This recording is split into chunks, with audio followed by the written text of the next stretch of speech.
Not Chris. Chris, my teammate, he's a little bit busy. I believe he's on a train going somewhere. So I'm just filling in for him. My name is John, also one of the core contributors at Stakestone. And in a nutshell, Stakestone aims to be the omni-chain liquidity standard for networks, different layer 2 ecosystems. Um, users can visit our front end, stakestone.io, and seamlessly stake their mainnet ETH to receive Stone, the yield bearing ETH. Thank you very much. Thank you so much, John. Right, I'm going to add that to my speakers list over here. Thank you for the intro. And next, let's see. I see that we have Tabasco from Partner Network here. Hello, would you like to introduce your role at Partner Network and also introduce your project to us? Thank you. For sure. Is my microphone coming through here? It works well. Thank you. Sounds good.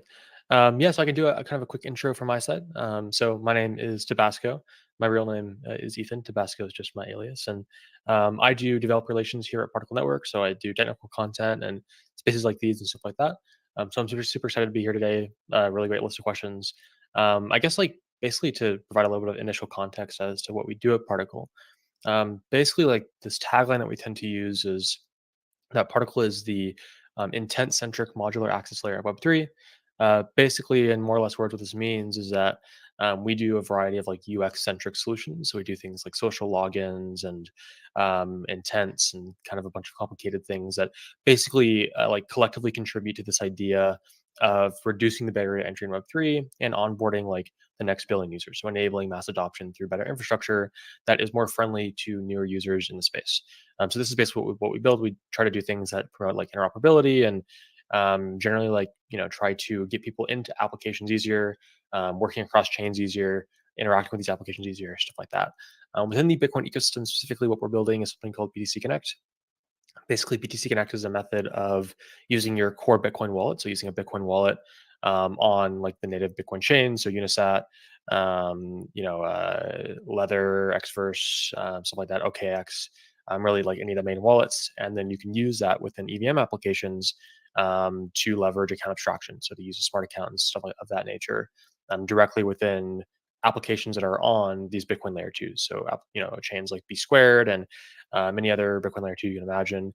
Basically, you can use your native Bitcoin account to then leverage account abstraction, so smart accounts, on these layer 2s through a single login mechanism, kind of promoting interoperability and reducing the friction that's present in a lot of these usage scenarios across both Bitcoin layer 2s and Bitcoin layer 1. So this is kind of what we're building. I'm sure I can kind of get into a little bit more later, but like I mentioned, super excited to be here. I think this is a kind of a great lineup here, and I'm excited to dive into the questions. Thank you so much, Basil, for sharing your role and also talking about the Particle Network to us. And next, I see that we have Valley from our Layer Bank 5 over here. Would you like to introduce yourself and your role as well as your project to us? Thank you. Okay, thank you, Moonlight, for having me. Hope you can hear me clearly. Yes, clearly. Thank you. Okay, thank you. All right, my name is Valley, and I'm the community manager for Layer Bank. And to know what Layer Bank is a DeFi lending protocol for all EVM Layer 2 rollup chains. It also serves as an on-chain money market. Layer Bank adopts the VE3 mechanism to increase sustainability, and it distributes most of its protocol revenues to its community. So yeah, that's just the basic. Thanks. Thank you so much. And we're still waiting for Desmond. I believe maybe some connection issues, but that is okay. We will always circle back to you when you are coming online. And Desmond is our operation lead at our B Square network. And also over here, I would like to bring our microphone to Pagu, the CEO of Showbill Finance, to introduce yourself, your role, and your Showbill Finance project to us. Thank you. Hello, can you hear me? Yes, perfectly. Thank you. Yeah, nice to meet you all there. I'm CEO of Shubil Finance, and Shubil is LST collateralizable leverage lending platform currently on Manta and Remix network with 80 million TVL and planning to expand to Biscard soon. On Shubil, you can supply various LST assets and borrow its packed assets. For example, on Manta network, users can supply Stone and borrow it and utilize it for leverage, LST yield, or for alternative investment opportunity in the ecosystem. So in the B squared network, this same mechanism allows users to supply Stonies and borrow it to create a strategy that allows them to earn stable profits with low liquidation risk.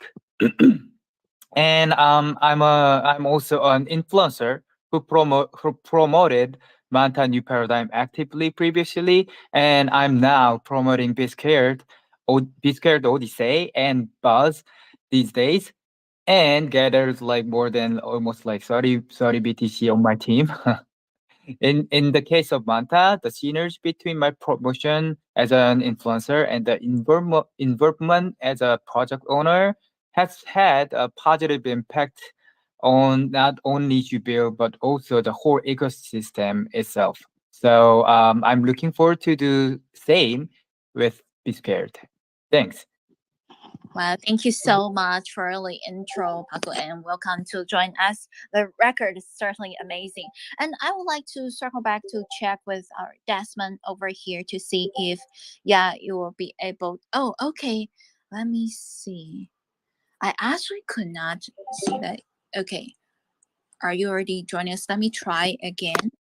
Okay. Hello, Desmond. Can you hear us? Okay, it seems like keep requesting and I'm keep connecting.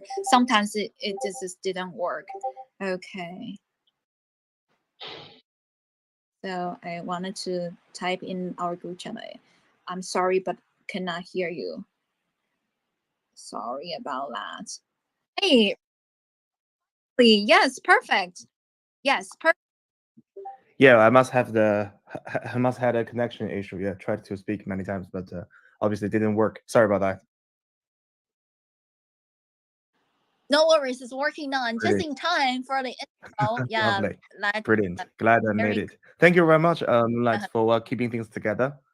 I owe you a big one. Thank you. Would you like to introduce your role as an operation lead at our B Square network and also talk about B Square project to our audience? Thank you. Thank you, Moonlight. Again, thank you very much for keeping everything together. So I'm Desmond. I'm leading the marketing team and operation side of things at B2 Network. Previously, I was involved in the capacity of a marketing lead for many flagship crypto projects, such as public blockchain, top DeFi, and GameFi projects. So I joined the team somewhere last year. I'm very happy that I can work with such an amazing team. The product team and tech team, they have a state-of-art blockchain technology, and they can really build a mass adopted consumer-facing product. So just feel very privileged working, along my team. And it's a bit about the background of the team. So most of the engineers in the team, they hold degrees in computer science and mathematics from top universities worldwide, and they have extensive work experiences of building some of the most widely adopted enterprise and public blockchain open source projects in the capacity as core team. And my marketing team is made of a group of growth hackers that I recruited from top projects to accompany our amazing tech team there. And and a bit about B Square. So B Square Network, we aim to create the most practical Bitcoin layer 2 solution. So we use ZK Rollup as the execution layer. And the most innovative part is our solution for the Bitcoin DA layer that we've been experimenting and building with the Polygon CDK team. So by generating ZK proof verification programs, submitting commitments onto the Bitcoin network, we achieve final confirmation on Bitcoin network through a challenge mechanism. And that's pretty much about myself and the project. Back to you, host. Thank you so much, Desmond, for joining us today. And friends, once again, welcome to today's B Square Buzz event. We are navigating DeFi landscape with the Bitcoin ecosystem. This is definitely one of the hottest projects lately within our Web3 space. So we are going to go to our very first question over here. We would like to asking our speakers over with the entry of Binance Wallet into the Web3 field, especially being able to trade some assets, right, on the Bitcoin ecosystem. We know that we could see Web3 Wallet has become the main battleground for a lot of exchanges, right, and capital. So the Bitcoin ecosystem definitely a very important and competitive point in this scenario.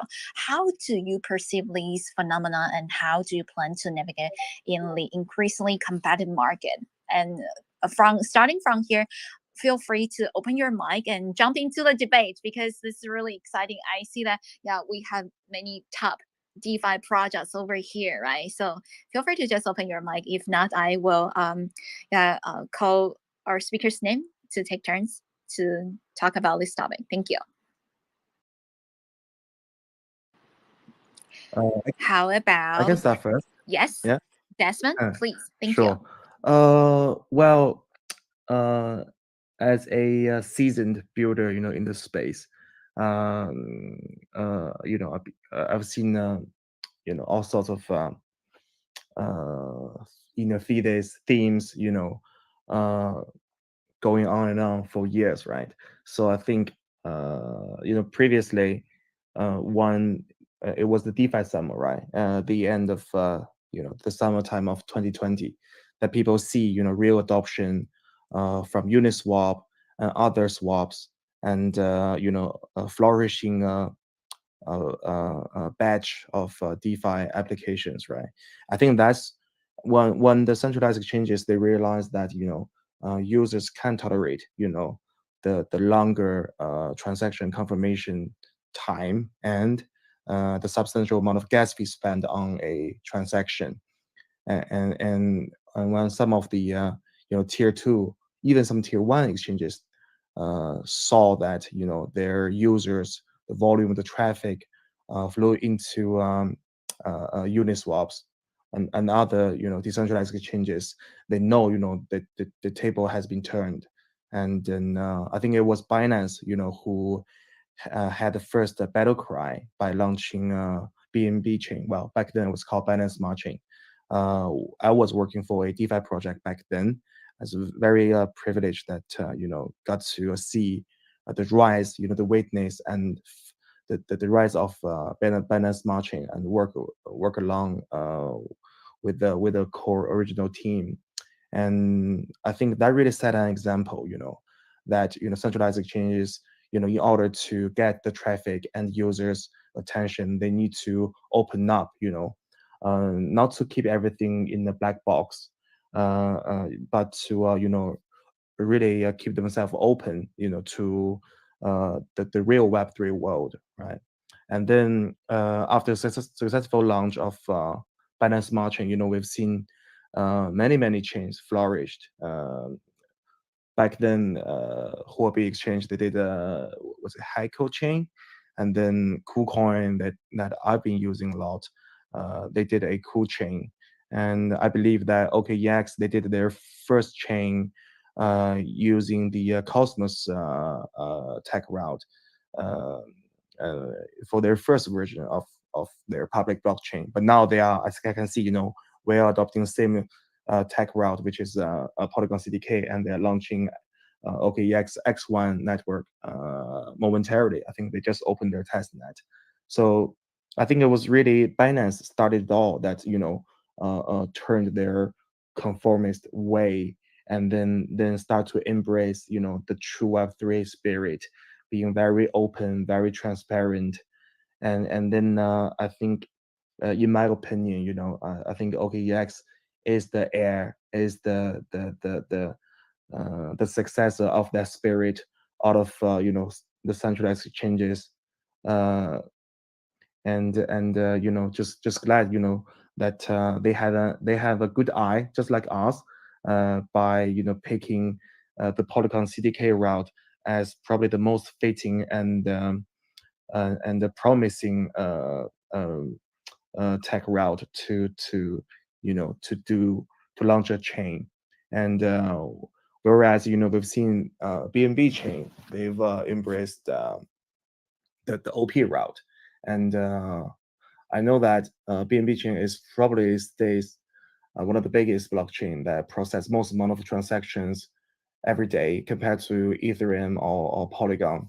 But I think we don't see much activities going on OPBNB on other chains plugged into the BNB main chain.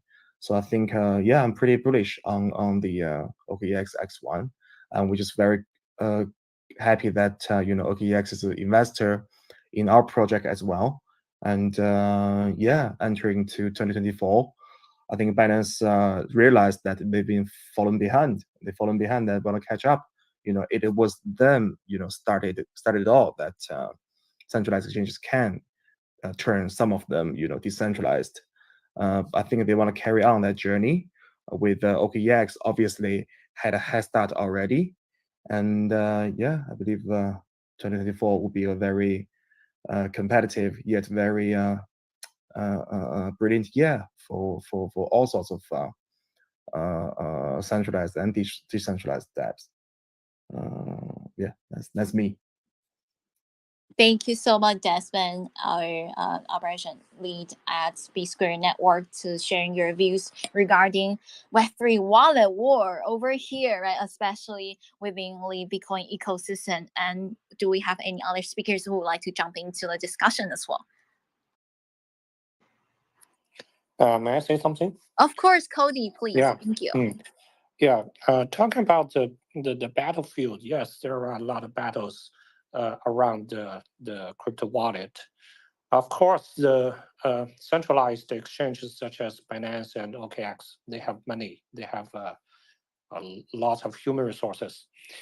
But I think this is about innovation. So when OKX and Binance, when they were small, and they do something new, but when they grow up and the thing they were doing become unchanged, become not that innovative, and of course money matters, and team matters, and the human resource matters, but it's a question about how to make more innovation in this industry, because in the last couple of years we have seen the flourish in the Ethereum ecosystem, and now the thing is in the BTC ecosystem. We see a lot of innovative project come up, and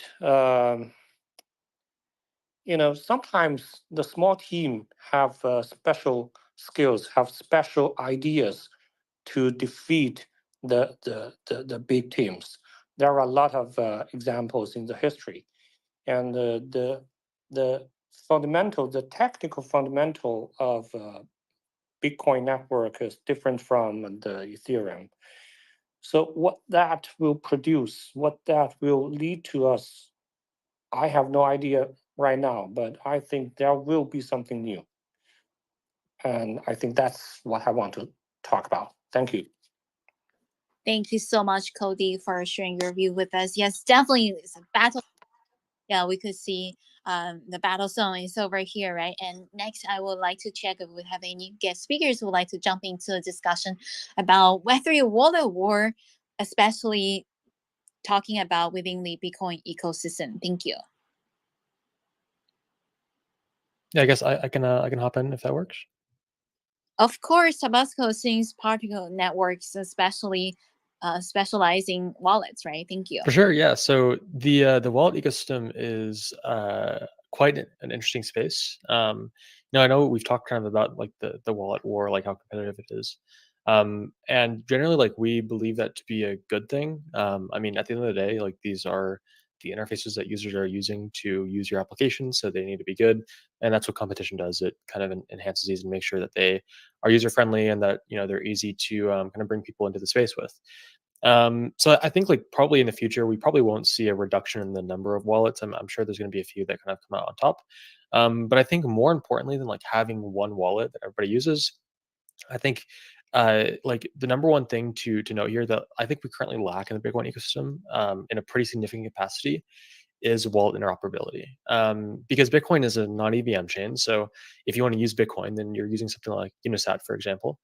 And then you want to use an EVM application on a Bitcoin layer 2, and you're using MetaMask, right? So the current wallet landscape in Bitcoin is fundamentally broken in most cases, unfortunately, because there is an intrinsic lack of interoperability due to the difference in just general architecture between the two blockchains, or the two like VMs, basically.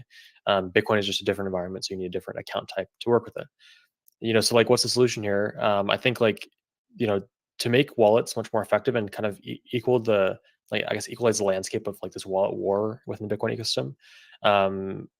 Basically, what needs to happen is like these Bitcoin layer 1 wallets need to be interoperable. They need to work with these Bitcoin layer 2s. You need to be able to use Unisat on like, a Bitcoin layer 2 application, and it should work. This is difficult though, because these wallets are Bitcoin accounts, and you can't use a Bitcoin account on EVM. So the way that you solve that is basically what we're doing at Particle, which is BTC Connect, and we're trying to address this problem of like, how do we sort of promote like the usage of like one wallet for all BTC ecosystem applications, of course, according to what the user finds best. So we want to basically aggregate every wallet, every main wallet in the ecosystem. And then whenever you connect to an application, whether it's on native Bitcoin or if it's on Bitcoin layer 2, you're basically giving the user the choice. Which wallet do you want to use? Do you want to use OKX, Unisat, stuff like that? And then they can choose that, and they're actually given 2 accounts. So once they log in with our like connection modal, they're given 2 accounts. One account is, of course, like what they're used to, so their Bitcoin native account that's derived from that wallet. And we also like computationally use that address to generate an EOA account. So like a standard account on EVM, and then actually assign that to a smart account. So like in kind of like technical terms, basically what that means is that we can like generate an account on these EVM Bitcoin layer 2s that is actually used and is authenticated by their Bitcoin wallet. So they can have one wallet that they use for both native Bitcoin and these EVM chains. It authenticates 2 different types of accounts, but it's a single wallet interface that they can use for both. So this significantly reduces like that barrier to entry and that friction that exists when you're trying to use applications across both blockchains. It makes it easier to do things like bridging and to kind of promote, using BTC across one application and the other. So this is kind of the direction that we think will be most important for the wallet space. And then naturally, what you'll see with this introduction is that hopefully this will make Bitcoin wallets in some sense like competitive with EVM wallets, and people won't feel the need to use MetaMask anymore on these Bitcoin layer 2 applications. Rather, they'll use what's best for them, which might be OKX, maybe that's Unisat, and so on. So that's kind of the stance that we take. We think that the competition is good. We just believe that interoperability is quite important, and it is pretty lacking right now, which is, of course, why we're building BTC Connect. Thank you so much, Tabasco, for sharing insights. Yes, it certainly would be awesome from user standpoint, right? If we could have one wallet that could connect to all of the blockchains. For example, I don't have to download, another app like Unisat to get BTC wallet address. I don't have to download another app to get, for example, say wallet address, right? So that is definitely going to be very convenient. I see Valley from the company manager from Layer Bankify. Open your mic, please join the discussion. Thank you. Yeah, thank you, Moonlight. I'm at Layer Bank. We recently have a partnership with a Bitcoin network, and we see this as a great opportunity to leverage the Bitcoin space, as it is our first time to have such a great collab with a Bitcoin project.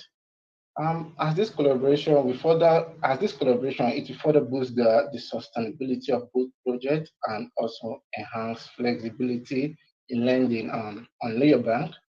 Layer Bank community are really excited about this new collaboration, and I believe the B Square community too are also excited with this partnership. The teams are already making plans on how to maximize this new opportunity, as we'll be introducing and adding the Bitcoin lending pool on the Layer Bank webpage. just like we did with Manta, and we achieved lots of great things together. And currently building on Manta. We also deploy same strategy with B Square. It's the goodness with the partnership they bring. Yeah, thank you.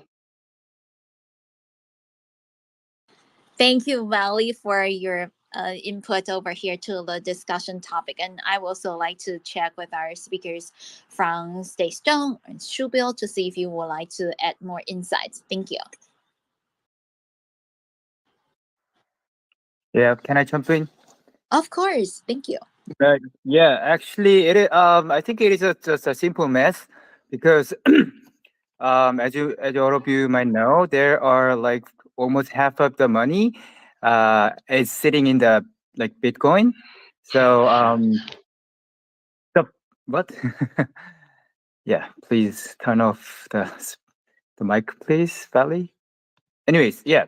So, under the current situation, the wallets, like especially the Web3 wallets from OKX and Binance, the most important thing they made was that they opened a gateway that the money sitting in the Bitcoin can be transferred to the EVM compatible or EVM equivalent networks to be used for the DeFi ecosystem. So especially in a one wallet, so users can just there are like users usually just holding their Bitcoin in the centralized exchange.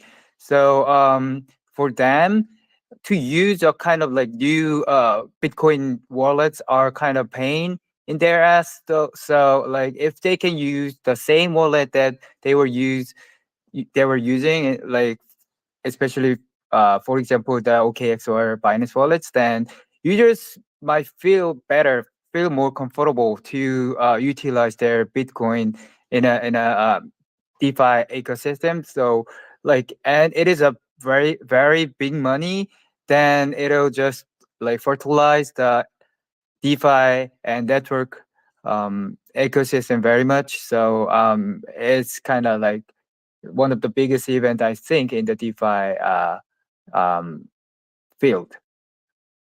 So thank you. Thank you so much, Pagu, for adding more insight to us. And also I'd like to check John from Sixstone if you would like to adding more information over here. And I think some speakers might actually drop. That's okay. Feel free to always join us back. I think Twitter might not be very stable sometime today. So checking with John over here. Would you like to adding any information regarding Web3 wallet war among the Bitcoin ecosystem? Thank you. Yeah, sure. I've observed notable bunch of interesting things in the last 8-9 years or so.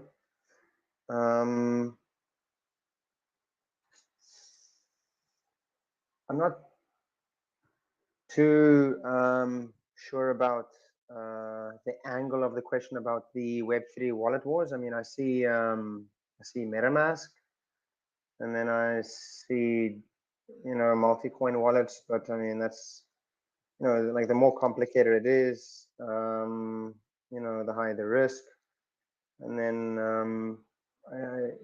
WBTC wrapped, I think was BitGo the custodian of that honeypot, maybe, I'm not sure.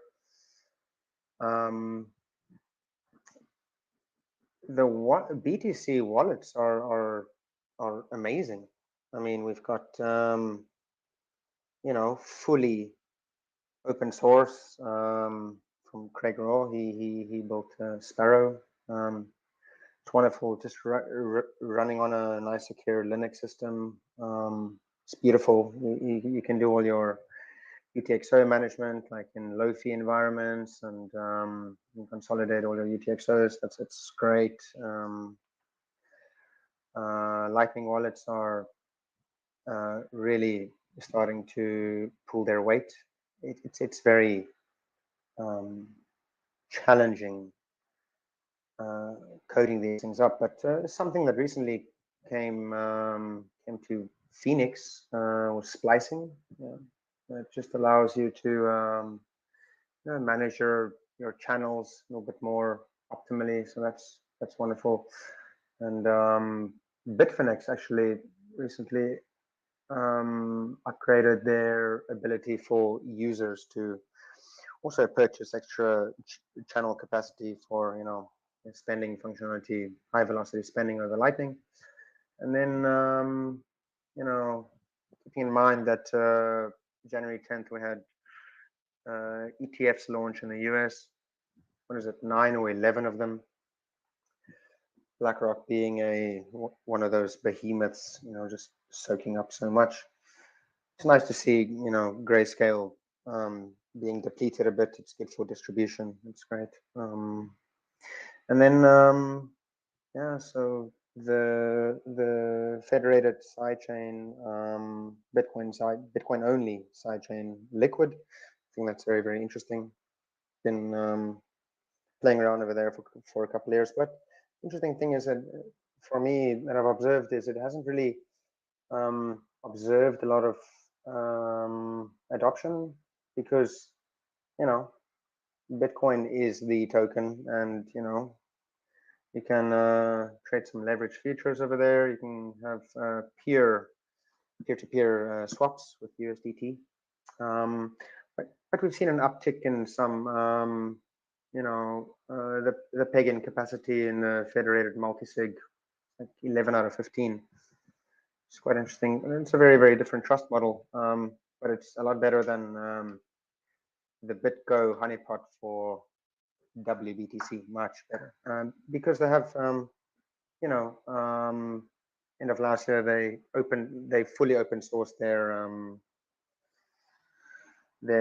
what do we call it? It's the functionary code, for the federated members. So anyone can now spin up a liquid sidechain, Bitcoin sidechain built on Elements. That's the code base. It's actually the code base which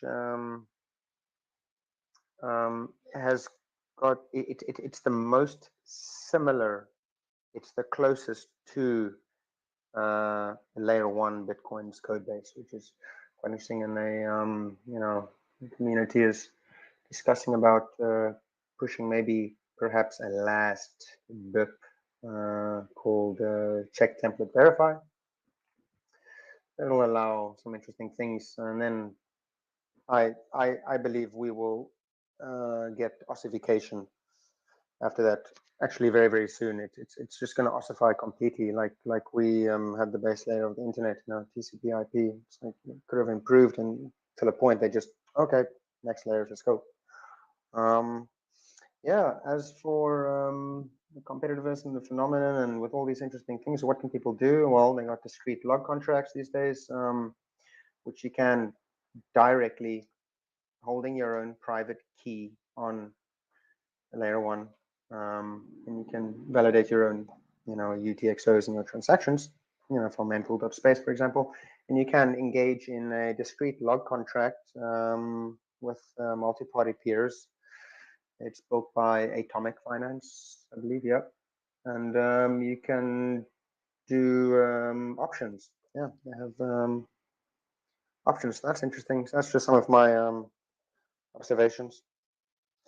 Super bullish, amazing tech, and feeling very good about what's coming. It's growing rapidly. Thank you so much, John. Yes, certainly. Yeah, we're all bullish in our Web3 space as well, especially targeting the Bitcoin ecosystem. And now I see that today our Buzz event is being featured on the front page of Binance Live over here. I'm going to take a screenshot and also have many audience already joining us on Binance Live as well. So friends, be sure to give our speakers and their project a follow. Let's go to our next discussion topic. And I'm sorry that today's Twitter might not be very stable. So we have several speakers dropped, and we are trying to connecting them back over here. And certainly, hope that you will find your way back and continue our discussions. Next, we are going to go over to our second discussion topic. Do you believe that Bitcoin ecosystem projects can eventually achieve widespread mass adoption, especially based on your project's category or your journey? How do you envision the Bitcoin ecosystem project achieving mass adoption? And also, do you think that DeFi in the Bitcoin ecosystem can bring about or can contribute to the mass adoption over here? As we know that, yeah, at least starting from last year, right? I would say around last spring, right? Spring 2023, we could see a wave of booming in the inscriptions space, especially the Chinese inscription, right? Some people joking that, wow, the inscriptions actually bring the bull run back to Web3. And so I would like to, just let's think about that. Can we, as a Bitcoin ecosystem builder, be able to bring in more users to this space? And also, can DeFi thrive in the Bitcoin ecosystem, bringing more users? Thank you. Who would like to jump into the discussion? May I come first? Of course, Cody, please. Yeah, thank you. I think when we talk about the term mass adoption, so we have to define what is mass adoption. I think when we talk about mass adoption, we are talking about billions of users, not millions of users. So today, the entire industry, the infrastructure is too weak, is too simple, is too clumsy for the billions of users to come in that. And so when we talk about mass adoption, actually we should talk about you can buy grocery with crypto. You can buy you can pay taxes with crypto, and you can pay anything in your everyday life with crypto, but not only trade one coin with another coin. It's not mass adoption. Mass adoption is about the real world businesses, the real world user cases. And sure, I think Bitcoin ecosystem will bring something new to us, and it will bring something new from Ethereum ecosystem. But it's not only DeFi, because DeFi is just trading with one coin with another coin. It's not about your everyday life. You cannot imagine you just talk to your mother, talk to your even grandma about how to use crypto. Can you tell him to remember the seed phrases? Can you tell them to remember the private key? It's ridiculous, right? So there's a long way ahead of us, a long way to even the edge of mass adoption. And surely, I think the Bitcoin ecosystem will bring us something new, and the Bitcoin ecosystem will bring more users to this industry, and will push the industry a step forward. But I think it's too early to talk about mass adoption. Thank you. Thank you so much, Cody. Yes, certainly when we talk about mass adoption, we need to think about how large could count as mass, right? And Cody is the founder and CEO. Thank you for joining us. Next, I would like to check if our speakers over here would like to talk about the topic in terms of mass adoption in Web3, and especially DeFi in the Bitcoin ecosystem. I also am trying to keep inviting Desmond up over here. Yeah, I see Pago, the CEO Shubil Finance. Would you like to share your insight with us? Thank you. Okay, thank you. I think there are two categories in terms of the mass adoption of Bitcoin ecosystem. One is the mass adoption of the bigger picture, as Cody mentioned, for the everyone who can pay their taxes or buy groceries like that in the real world. But for me, as a as an owner of the DeFi protocol, let me just focus on the mass adoption of the Bitcoin ecosystem for the DeFi users, for the current crypto users. So I think there are the equation of the success of the Bitcoin ecosystem project is well solved by, being solved by B squared team. In other words, I think their success lies in the EVM compatibility. So people are more familiar with the EVM environment so far. For example, the use of the EVM wallets represented by MetaMask is much more widespread than Unisat or other BTC wallets so far. And the builders are naturally more familiar with the EVM development environment than any other development environment. At the moment. So in Shubill's perspective, the success in the BTC ecosystem depends on how to utilize BTC assets as they flow into the EVM compatible networks, such as Bitsquared. So this is the most important success factor for the ecosystem. Until now, while Ethereum and other assets have been utilized through DeFi, Bitcoin has been perceived as a store of value, which is why the value of the BTC sitting on a centralized exchange is much higher than BTC being utilized in the personal wallets. So in the end, these assets need DeFi to be utilized. So that is the key to success of the Bitcoin ecosystem. Thank you. Thank you so much. Yes, I also believe that eventually, right, as long as there are a lot more projects coming to build, and we will, we'll bring in more users over here. And how about John and Tabasco? Would you like to share some insight in terms of the mass adoption topic over here? Thank you. Sure, maybe I can hop in here. Of course. Yeah, so I think like mass adoption, especially in the context of Bitcoin, is a pretty interesting topic.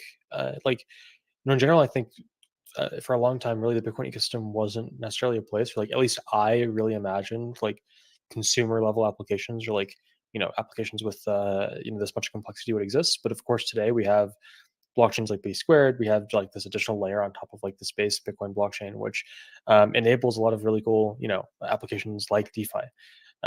So I think now we're like just at a point in the ecosystem where it's possible and it's feasible to kind of extend further beyond the base limitations of Bitcoin and actually create applications that are possibly can enable mass adoption.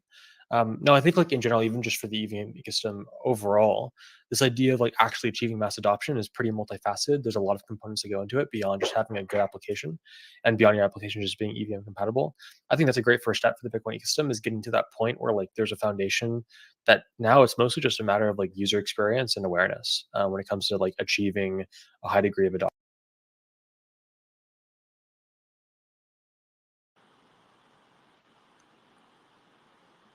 Thank you so much, Vasco. And yeah, I'm sorry, sometimes the connection is not good, but we will always come back over here. And let's see if John will also like to add some information over here.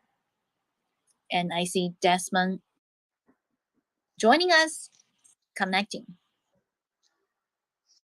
Yeah, sure. Some argument for widespread adoption, observations, some metrics.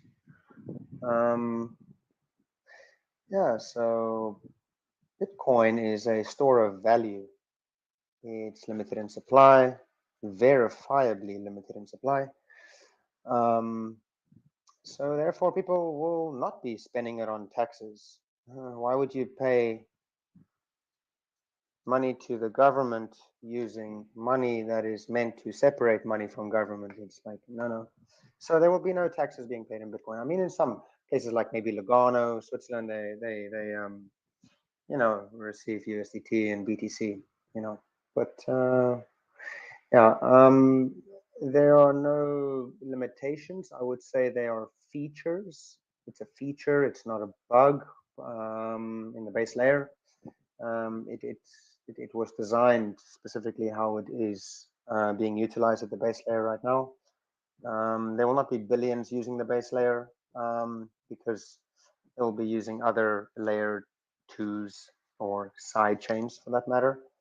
But that just it's just a logical path forward because if we look on chain at the moment, we can see that a couple of months ago we surpassed the 1 million mark for whole coiners, and by that a couple of months ago there were 1 million unique UTXOs with one whole coin inside each UTXO.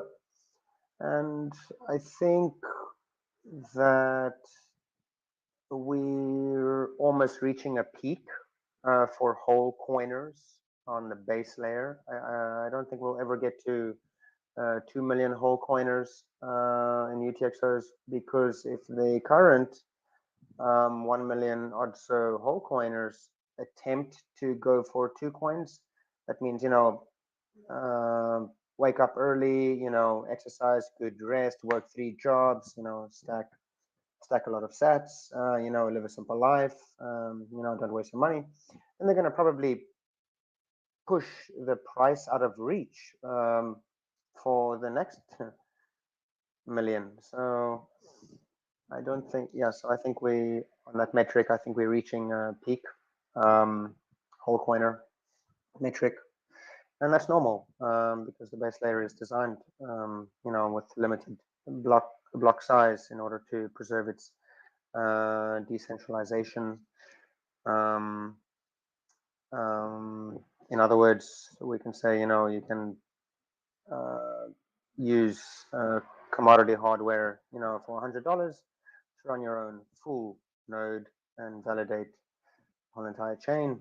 So that was very, very important. And obviously the big blockers lost in 2017, like the Bitcoin Cash and the Bitcoin SV crowd and all that stuff.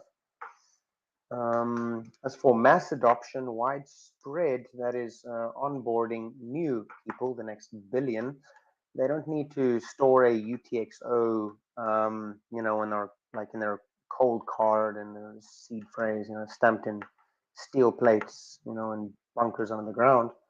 It's not going to happen.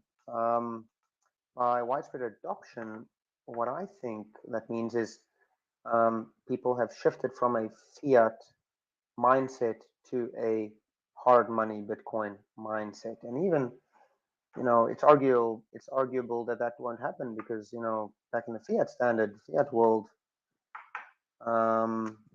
there's billions and billions of people who don't have any savings. So even if with all the, the money printing and it's just all the bailouts and all that stuff and just infinite money press, people still don't save because they have a very high time preference. And, if you just put money in some people's accounts, like young people, they would most probably just go buy the Lambo or the Audi TT. So, I mean, they will never save.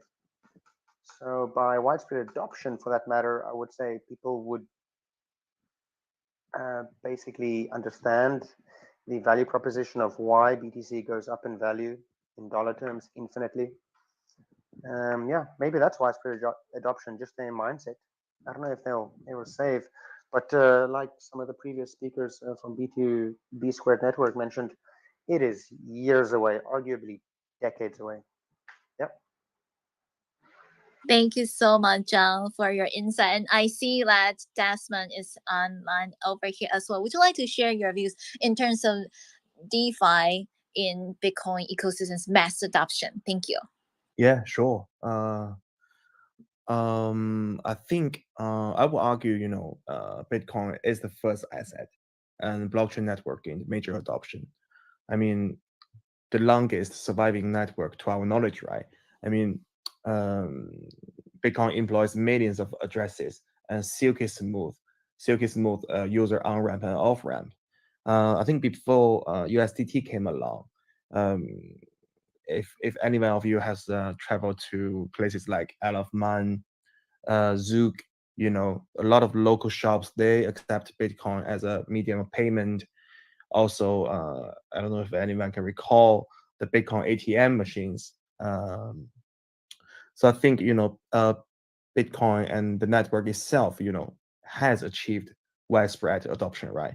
But I think Bitcoin has been falling behind, left behind a little bit on the versatility side of things, while losing users, builders, bigger community to Ethereum and its affiliate EVM chains, Polygon, BNB, Arbitrum, you name it. Well, Ethereum, they have a Turing complete language, right? And applications made possible by EVM. But Bitcoin doesn't have the luxury of that. But now, with Taproot upgrades, it is possible now. And B2 network here, and along with other peer projects, we made it so. As many speakers mentioned before, that Bitcoin, it is a medium storing value, right? It is a network for payments, but I think it is the lack of innovation that caused such situation, not because Bitcoin is naturally meant for that, right? I believe that when Satoshi Nakamoto and his fellow engineers invented Bitcoin, they weren't foreseeing that it is what it is today, right? And the Bitcoin, the Bitcoin core and Bitcoin Council, I think they don't have don't have a proper incentivized mechanism for the core team to keep building the thing, right? They are rather scattered compared to the backbone, the strong podium, Vitalik led. Vitalik is leading, at Ethereum. So again, now we see tremendous amount of assets being issued on Bitcoin network every day. NFTs, inscriptions, ruins, they're all following very simple asset protocols. There's nothing complicated about that. But this resulted in a huge demand and traffic, right? Essentially crippled the network. So I think EVM enabled layer 2 will give the existing users better applications and experiences, including DeFi. And ultimately, this will ease the traffic load on Bitcoin network today. So by building a Bitcoin layer 2, I think we can help the ecosystem and the Bitcoin network itself achieve a current role as a network for value, but also give it another promising future, which is a network for applications, not just only DeFi, but all sorts of applications. Yeah. Thank you very much. Thank you so much. Yes, not just DeFi, right? But actually a lot of other tracks that also need to work together in order to bring more projects to join the Bitcoin ecosystem. Thank Yes, you. indeed. We have any speakers who like to add on this topic in terms of Bitcoin ecosystem mass adoption? If not, we can go to the next one. And also, I know the connection today is not very stable, so maybe next time we can try to find a different platform to continue our discussion as well. Let's go to the following topic, and we would like to talk about this question actually to Desmond. What potential opportunities has the buzz campaign launched by our B Square brought to the Bitcoin ecosystem, and what role? And later we will also ask John to answer what role does Stakestone play in this campaign. And first we would like to bring my phone to Desmond. Thank you. Yeah, sure. Thank you very much. I think we launched this mainnet bootstrapping campaign. By the way, I want to mention our development process a bit. So we launched 2 versions of testnets already, right? We launched the first version named Mythica back in December last year, and we also concluded our first round of fundraise before Christmas 2023. So we were one of few, tech-driven team who were able to do that. and then and subsequently on 25th this month, right, we launched a second version of that testnet and named Haven. Previously you had a Mythica, you don't know what it is, it's a mystery. Then you find out about it, it turned out to be Heaven for all sorts of dApps. So so we already partnered up with 30 plus ecosystem projects, and they're doing 2 rounds of Odyssey tasks. So right now we've seen the network has hosted millions of transactions and over 500K addresses. So it's very much a live testnet. So our team is all about security and stability, right? So we don't want to flush out a mainnet recklessly, right? We want to have at least 3 versions of testnet before we launch a mainnet that is very confident and stable and secure. So that being said, right now we're doing our mainnet bootstrapping campaign while we are having intensive tests on the testnet. So the mainnet bootstrapping campaign is called Buzz, because we want to remind people of the Bitcoin culture. It is very much about mining, right? And we respect miners. They're the pillars of the network. Without them, the Bitcoin network won't have a backbone, right? So the Buzz campaign is essentially a mining campaign where users can deposit all sorts of mainstream major crypto assets and earn mining parts, right? Right. So when the mining pitches up, you can right now, you can deposit and then earn those parts and build your mining machines. I think we're all familiar with the evolution of mining machines, right? Previously, it's a CPU. Anyone can mine Bitcoin with a laptop and desktops. Later on, when the difficulty of mining Bitcoins become harder, right? And then the more difficult it is, requires better equipment. Then we have GPU mining rigs, and then essentially you have an ASIC. Then give birth to big companies like Bitmain and Canon and other mining machine manufacturers.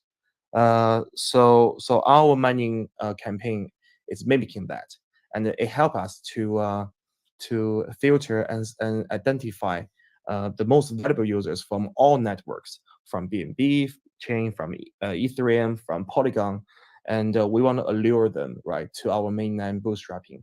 And as long as you are a Web3 user who's interested in our solution, want to try it out, you have strong belief in this ecosystem, you are all very welcome to join the campaign. So that's what the campaign is all about. It's about bootstrap. We hope you will anticipate one of the biggest layer 2 ecosystem in Bitcoin. Yeah. Back to you, Mainnet. So much, Desmond, for more detailed information about this event. And friends, the campaign has already started and actually quite popular within our Web3 space. So if you haven't joined yet, be sure to check our B Square official Twitter handle, and then you are going to see more details. I'm going to ping it on top of the B Square Buzz campaign phase 2. It's very easy to participate, and don't miss it. I would like to bring the question to John from Stakestone. What role does Stakestone play in the Buzz campaign? Thank you. Yeah, excellent introduction of the Buzz campaign from B Squared.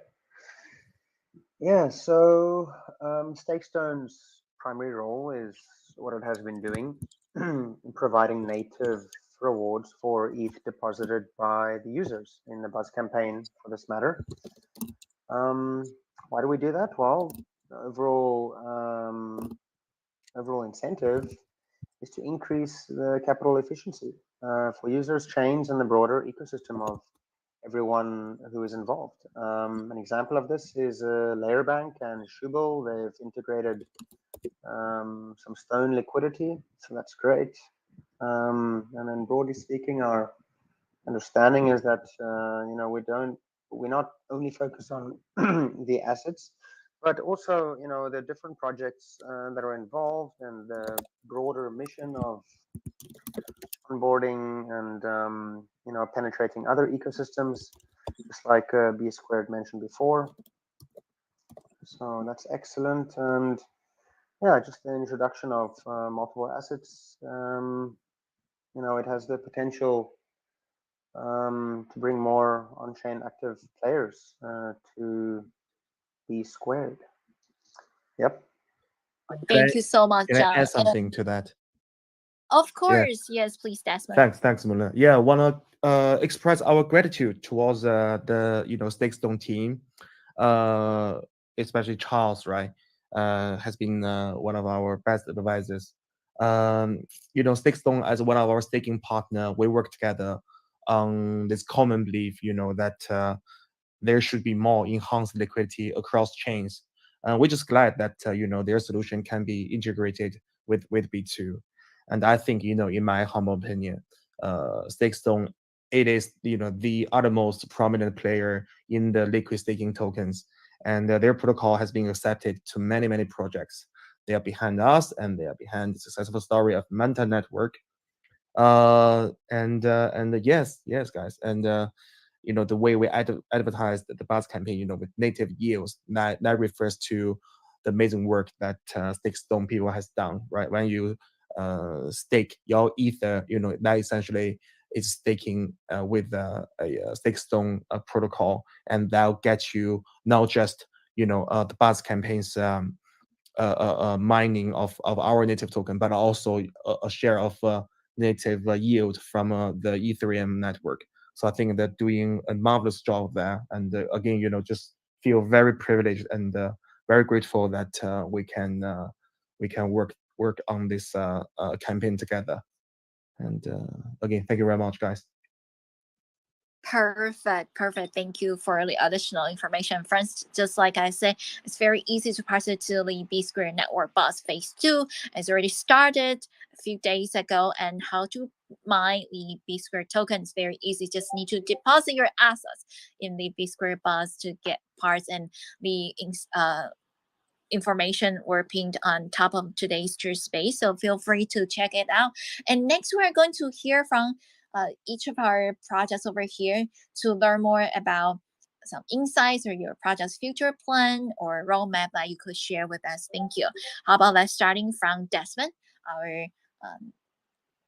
represent from our B Square operation lead over here, to talk about the upcoming event other than these B Square Buzz.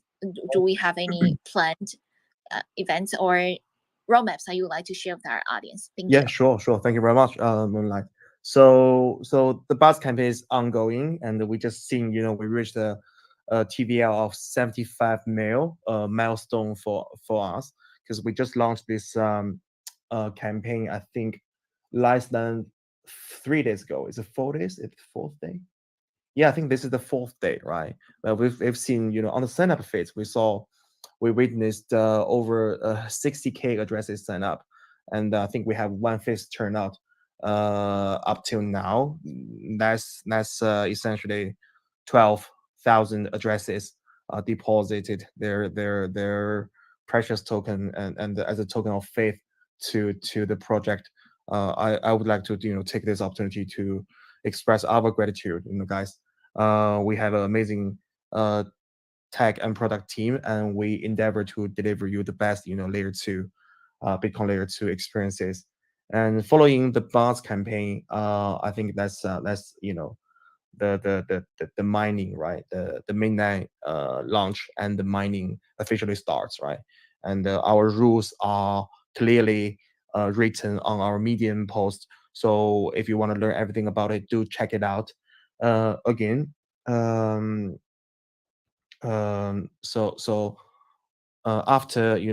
we've done the mainnet launch, we'll encourage the ecosystem projects, and we'll probably do more mining deliberately with specific ecosystem projects, so that we can show our support really to expand the ecosystem. Also, As mentioned before, we're working closely with the Polygon CDK team. We are essentially exploring this new frontier of building this DA layer together using Polygon CDK technology, and then just venturing into the Bitcoin system. Also, we have something called Bitcoin Hub. So essentially, that's where we offer services to any builders who wish to build rollups on Bitcoin. So builders create ZK rollups and connect to the B-Square Hub, and then the hub will aggregate different ZK rollup data and proofs, submitting them to Bitcoin to network to complete the rollup data availability and then state transition proof. So that being said, so we want to be a sort of like a service, that offering to all sorts of projects and builders who want to initiate a layer 2 solution on Bitcoin. So we want to be that standard. That's probably that's why that's what the open source spirit is all about. So yes, we are building a piece of proprietary tech, but using all sorts of oversourced contribution from many projects we've eyed. So I think only by upholding that open source software spirit, we can really not just build a better B2 network project, but also we can spread our piece of technology and help other builders to really expand and help people do what they want to build in all Web3 spectrum. Yeah, that's pretty much about the upcoming roadmaps for our project. Thank you so much, Desmond, for early detailed information you. sharing with us. And I would like to check with Cody, the founder CEO at FatPay, to see if you have any roadmaps or upcoming events that you'd like to share with our audience. Thank you. Yeah. The entire crypto space is about liquidity. If we see the layer of this crypto space, the Bitcoin ecosystem is a big pool, and the next is the Ethereum ecosystem. Of course, stablecoin is another big pool, but where is the biggest pool in this industry? I mean, not in the crypto industry. On this planet, is fiat currencies and traditional financial assets. So our role, our job is to bring liquidity from the biggest pool to Bitcoin ecosystem and to other ecosystems in the crypto space as well. So I think we'll do more and more jobs. It's tough, but we will continue to build. Thank you. Thank you so much, Cody, and definitely looking forward to hearing more updates from the FatPay project as well. And next, let me see. Yeah, I think Ethan is not here, but hello, Pagu, the CEO at Shubil Finance. I'll share updates from Shubil with us. Thank you. Okay, before answering the main question, yeah, I want to say also the same thing actually, that the most important keys for revitalizing the ecosystem of BTC are liquidity and incentives. So for the previous question regarding the buzz campaign for Be Scared, I think it is one of the greatest campaign that could capture both liquidity and incentives. So as I told you, as an influencer, as a KOL, I'm also promoting the buzz campaign in my country, and I'm educating my followers with every information about the buzz and Odyssey too. So yeah, upon this buzz campaign with liquidity provisioning and incentives, the Shubil is kind of like planning to take a role on the Biscayne network, like as we have done on Manta network. So we are going to utilize the LST assess, especially the Stone East on Biscayne, and we are going to let users borrow its pegged assets Ethereum for leveraging the LST yield or the like to capture alternative incentive. I mean, alternative investment opportunity in the same ecosystem. And regarding the future plan and development of Jubil is like on Manta, we are going to proceed the TGE, but it'll be happening to like other expanded networks too for plan and development. Sorry. Okay. So with this governance token of Jubil named SBL, it'll play as a like a major role of the protocol with several utilities, including profit share, API boost, additional incentives, and so on. So we are also discussing with the various partners such as PerpDex, CDP Stable, and many other partners to enhance capital efficiency of the assets supplied to Jubil. And we are also planning to expand to other networks, including B squared for sure, to give users of LST more opportunity of utilizing the assets as much as possible. So please stay tuned on the official announcement channels of Jubil for more updates. Thanks. That is brilliant. Thank you so much, Marco, for the updates with us. And then over here, I see that we have John, the core contributor from Stakestone. Would you like to share some updates or upcoming events from Stakestone with us? Thank you. Yeah, sure. I found everyone else's last comments about the updates very good, very cool. Looking forward to all of them and everyone participating together and adding value. Something from Stakestone side. In summary, we're working on a restaking functionality, but the team is rather slow, and they would like to first complete all the due diligence and analyses thereof.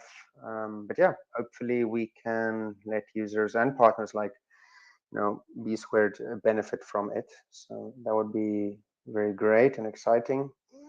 And then lastly, continuously working with our partners. Some of the most recent partners, B squared, Polyhedra, and due to Stakestone having built a liquidity and like an omni-chain liquidity standard for different networks, we would like to work towards expanding Stone as the standard for ETH liquidity. Yeah. So wherever we can do that in a trust minimized, secure manner, we will be there. Thank you very much. Thank you so much, John, for sharing some updates with us from Stakestone. And next, I would also like to bring my phone to our Vali. Vali is the company manager from their bank. Would you like to share some upcoming events with us? Thank you.